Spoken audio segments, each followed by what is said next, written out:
હવે વાત કરીશું દક્ષિણ ગુજરાતની. દક્ષિણ ગુજરાતમાં આવેલી સુગર મિલો દ્વારા શેરડીની રોપણી સપ્ટેમ્બર મહિનામાં કરી દેવામાં આવે છે, પરંતુ સાયર સુગરે ગયા વર્ષે રોપણી ઓક્ટોબર મહિનામાં કરવાનો નિર્ણય જાહેર કર્યો હતો.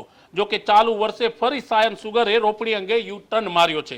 કહેવાય છે કે આને કારણે રોપણ ઘટી જતા બોર્ડમાં મુદ્દો ફરી મૂકી સર્વસંમતિથી રોપણ સપ્ટેમ્બરમાં કરાયો છે. જો કે શેરડીનો પુરવઠો ઘટવાનું મુખ્ય કારણ શહેરીકરણ અને વાતાવરણમાં બદલાવ માનવામાં આવે છે.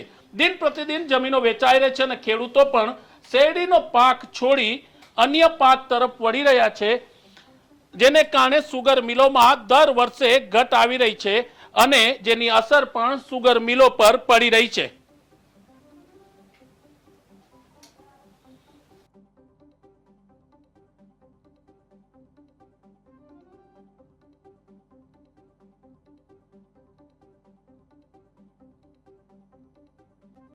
ચાલુ વર્ષે 2024-25ની સિઝનમાં ઓક્ટોબરમાં સાયર સુગરને 22,000 જેટલું વાવેતર જોઈએ તો 10 લાખ ટન પીલી શકે.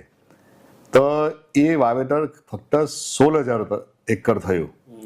16,000 એકર થવાને કારણે 5,000 એકર જે ગઈ હતું 5-6,000, એટલે સ્વાભાવિક છે કે 1.5 થી 2 લાખ ટન શેરડી આપણને ઘટે. તો એ શેરડી આપણે એ પુરવઠો કાંઠી સર્વાઈવ કરી શકાય, કારણ કે 25-26ની સિઝન માટે નવા નિયમો બનાવવામાં બધી સુગર ફેક્ટરીએ 1 સપ્ટેમ્બર જ રાખી. એટલે 15-11ની એક મિટિંગમાં અમે ઓક્ટોબર નિર્ણય રાખેલો. ત્યારબાદ આ મહિનાની 9મી તારીખે બીજી બોર્ડ મિટિંગમાં વિસ્તૃત ચર્ચા કરવામાં આવી કે આપણા અહીંયા ફક્ત 16,000 વાવેતર થયેલું છે, તો એ આપણે કેવી રીતના વધારી શકાય. ખાસ કરીને તમે જોવો તો દક્ષિણ ગુજરાતમાં જે ખેડૂત તંદુરસ્ત થયો છે, મજબૂત થયો છે, એનું મુખ્ય કારણ શેરડીની ખેતી છે.